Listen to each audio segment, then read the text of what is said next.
అన్న నమస్తే అన్న. నమస్తే బ్రదర్. అన్న ప్రస్తుతం చూసుకుంటే నిన్న ఏపీ క్యాబినెట్ మీటింగ్ జరిగింది. అందులో చంద్రబాబు నాయుడు గారు కొన్ని కీలకమైన ఆదేశాలు కూడా జారీ చేశారు.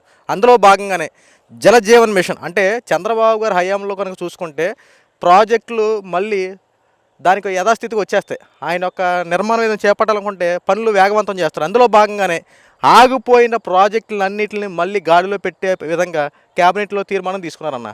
ఎలా ఉందన్న పరిస్థితి? ఇప్పుడు నిజంగా జగన్మోహన్ రెడ్డి చేసినటువంటి అప్పుడు తప్పిదాలను సవరించుకొని మళ్ళీ ఇప్పుడు ప్రాజెక్టులు ప్రారంభిస్తే ఎటువంటి పరిణామాలు చోటు చేసుకున్నాయి? ఈసారైనా ప్రాజెక్టులన్నీ పూర్తవుతాయి అనుకుంటున్నారా? అంటే పూర్తవుతాయి అంటే ఖచ్చితంగా కత్తిమే సామేనండి కూటమి ప్రభుత్వానికి. ఎందుకంటే నీటిపారుదల ప్రాజెక్టులని సర్వనాశనం చేసి రైతులకి సరైన సమయంలో నీళ్ళు అందించలేక, ప్రాజెక్టులు లేక మంచినీటి కొరతలు కూడా వచ్చిన ప్రాంతాలు ఎన్నో గత 5 ఏళ్లలో, ఈ సాగుకి నీరందక ఎండిపోయిన పంటలు ఎన్నో. సో ఇన్ని నాశనాలు చేసిన తర్వాత వాటన్నిటిని ఒక్కొక్కటి చక్కదిద్దుకుంటా మళ్ళీ పూర్తి చెయ్యాలి అంటే మాత్రం నిజంగా కత్తిమీద స్వామే. కానీ దాన్ని సవాల్గా స్వీకరించిందండి కూటమి ప్రభుత్వం. ఈరోజు అని మనం మాట్లాడుకోకూడదు, కానీ 14లో గెలిచిన తర్వాత అంతకుముందు పరిస్థితులు ఎట్లా ఉండేవో మనకు తెలియదు. నదుల అనుసంధానం అనే కాన్సెప్ట్ని తెర మీద తీసుకొచ్చిందే చంద్రబాబు నాయుడు గారండి. రాష్ట్రంలో ఉన్న నదులన్నిటినీ అనుసంధానం చేస్తే శ్రీకాకుళం నుంచి ఇటు చిత్తూరు జిల్లా వరకు కూడా ఏదైతే మంచినీటికి కానీ సాగు నీటికి కానీ ఎలాంటి ఆటంకాలు లేకుండా, ఈరోజు రాయలసీమ ప్రాంతాన్ని చూసుకోండి, కరువు కాటకాలు వస్తే అసలు వర్షాలు లేకపోతే అక్కడ పంటలు పండే పరిస్థితి ఉండదు. ఎందుకంటే అక్కడ బోర్లు వేస్తే ఎన్ని వేల అడుగులు వెళ్ళినా వాటర్ పడుతుంది అన్న నమ్మకం వాళ్ళకి లేదు. ఇలాంటి నీటిపారుదల ప్రాజెక్టులు వచ్చి తద్వారా వాళ్ళ సాగుకి నీరు అందితేనే కదా ఎవరైనా పంటలు పండించుకోగలరు, ఎవరైనా ఏదైనా చేయగలరు. సో మరి అలాంటి ఒక అద్భుతమైన నిర్ణయం, నదులన్నింటినీ అనుసంధానం చేస్తే ఇటు కృష్ణా కావచ్చు, లేదంటే గోదావరి కావచ్చు, మిగిలిన నదులన్నింటినీ కూడా అనుసంధానం చేసుకుంటూ ప్రతి జిల్లాకి నీరు అందించే ఒక అద్భుతమైన కార్యక్రమాన్ని కూడా చేపట్టారు ఆ రోజు. దాంట్లో భాగంగా పట్టిసీమను పూర్తి చేసి ఎన్నో వేల హెక్టార్లకి నీరు అందించిన ఘనత చంద్రబాబు నాయుడు గారిది. అదే పట్టిసీమ ఉత్తిసీమ, దానివల్ల ఎలాంటి ఉపయోగం లేదు. దానివల్ల 15,00,000 కోట్ల రూపాయల అవినీతి సొమ్ముని జేబులేసుకున్నాడు చంద్రబాబు నాయుడు గారు అని చెప్పి ఆరోపణలు చేసిన జగన్మోహన్ రెడ్డి ఆయన అధికారంలోకి వచ్చిన తర్వాత చంద్రబాబు నాయుడు గారి మీద ఉన్న వ్యక్తిగత ద్వేషం వల్ల రైతులను ఇబ్బంది పెట్టాడు.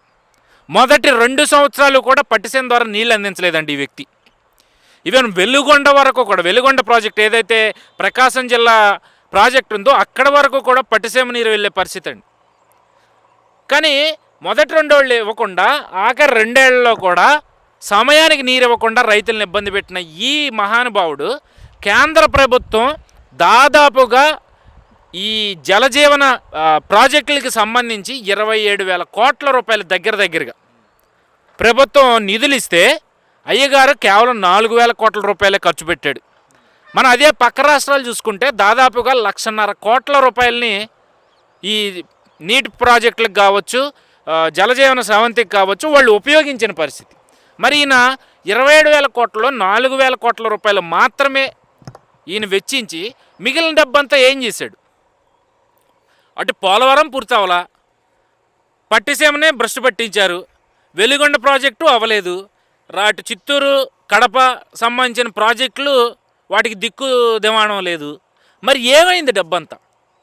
సో ఇప్పుడు వాటన్నిటిని చక్కదిద్దుకుంటా ఈరోజు చంద్రబాబు నాయుడు గారు అద్భుతమైన ఏదైతే గతంలో పోలవరాన్ని ఎంత స్పీడుతో అయితే పూర్తి చేసే ఉద్దేశంతో ఉరుకులు పెట్టించారో ఇప్పుడు మళ్ళీ దానికి డబల్ స్పీడ్ అందుకుని పోలవరం నిర్మాణానికి కేంద్రం నుంచి ఇప్పుడు పెరిగిన బడ్జెట్కి అనుగుణంగా ప్రత్యేక నిధులు తెచ్చుకుంటూ పోలవరం నిర్మాణం మొదలు పెడుతూ, మరోపక్క అక్కడ దెబ్బతిన్న డయాఫ్రమ్ వాల్ కావచ్చు, మిగిలిన ప్రాజెక్టుకి సంబంధించిన అంశాలన్నింటినీ ఒక్కొక్కటిగా బాగు చేసుకుంటూ రాష్ట్రంలో ఉన్న అన్ని నదుల్ని అనుసంధానం చేసుకునే విధంగా ఈరోజు చర్యలు చేపడతా ఉంటే వీళ్ళకి మాట్లాడడానికి వేరే కాన్సెప్ట్లు ఉండవండి. వీళ్ళు కూటమి ప్రభుత్వం చేస్తున్న మంచి వీళ్ళ కంటికి కనపడదు. ఎందుకంటే అంటే ఒక సామెత ఉంటుంది కదా, పచ్చకామెరలు వచ్చినవాడికి లోకం అంతా పచ్చగా ఉంటుంది అనే ఒక సామెత ఉంటుంది కదా, ఆ సామెత వీళ్ళకి అక్షరాల సరిపోతుందండి.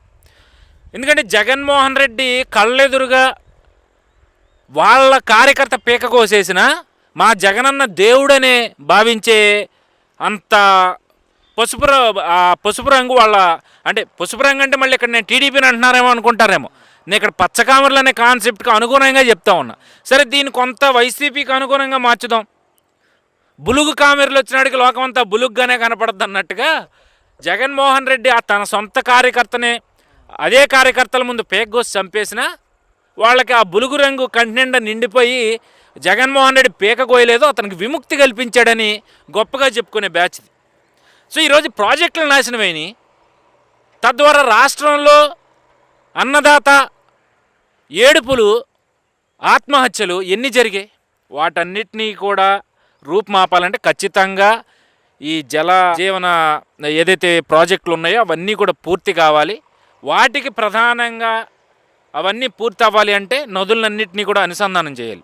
ఈ కాన్సెప్ట్ చంద్రబాబు నాయుడు గారు తీసుకొచ్చిన తర్వాత ఈవెన్ ఎన్డీఏ ప్రభుత్వం కూడా, ఏదైతే బీజేపీ ప్రభుత్వం గతంలోనే దేశంలో ఉన్న నదులన్నింటినీ అనుసంధానం చేసి కొత్త ప్రాజెక్టులని నిర్మించి రైతులకు కావచ్చు, మంచినీటికి కావచ్చు, దేశంలో ఎవరికి ఎలాంటి అసౌకర్యాలు లేకుండా అందించాలనే ఒక కాన్సెప్ట్ని బీజేపీ కూడా ఎత్తుకుందండి. ఏది చంద్రబాబు నాయుడు గారు ఆ అంశాన్ని ప్రజల్లోకి తీసుకెళ్ళిన తర్వాత అదే కాన్సెప్ట్ని బీజేపీ కూడా అమలు చేసే ప్రయత్నం చేస్తుందండి. అంటే ఇక్కడ చంద్రబాబు నాయుడు గారు రైతు ద్రోహి అని వీళ్ళు విమర్శ చేయొచ్చు, రైతులను పట్టించుకోరని చెప్పి వీళ్ళు విమర్శలు చేస్తూ ఉంటారు. కానీ ఆయన ఎంత గొప్పగా ఆలోచిస్తున్నారో చూడండి రైతుల గురించి. అంటే ఈరోజు ఉన్న ప్రాజెక్టుల ద్వారా నీళ్ళు అందిస్తే ఎలాగో అటు కృష్ణ ఇటు గోదావరి ఉన్నాయి కాబట్టి ఆ కృష్ణ గుంటూరు సంబంధించిన జిల్లాల వరకే వ్యవసాయం పండుద్ది. అటు తూర్పు పశ్చిమ గోదావరి జిల్లాల వరకు, ఉభయ పశ్చిమ గోదావరి పశ్చిమ అలాగే ఉభయ తూర్పు జిల్లాల వరకు నీళ్ళు అందించి సస్యశ్యామలంగా ఉంటుంది. మరి మిగిలిన జిల్లాల పరిస్థితి ఏంటి? శ్రీకాకుళం కానీ, విజయనగరం కానీ, లేదా అటు చిత్తూరు కానీ, అసలు అటు రాయలసీమ ప్రాంతం అంతా తీసుకోండి, ప్రకాశం జిల్లా వరకు కూడా ఎన్నో ప్రాంతాల్లో నీరు దొరక్క, బోర్లేసినా ఎన్ని వేలు అడుగులు వెళ్ళినా నీటి చుక్క అనేది కనిపించక రైతులు ఎన్ని ఇబ్బందులు, వలసలు వెళ్ళిపోయిన పరిస్థితులండి. అటు రాయలసీమ వాళ్ళు అయితే వలస వెళ్ళిపోయేవాళ్ళు, ఇటు బెంగళూరుకా లేదంటే చెన్నైకా లేదా హైదరాబాద్కు వలస వెళ్ళిపోయేవాళ్ళు. ఇటు శ్రీకాకుళం విజయనగరం వాళ్ళు అటు ఒరిస్సాకి వెళ్ళేవాళ్ళు, లేదా వైజాగ్ వచ్చేవాళ్ళు, లేదా హైదరాబాద్ వెళ్ళేవాళ్ళు.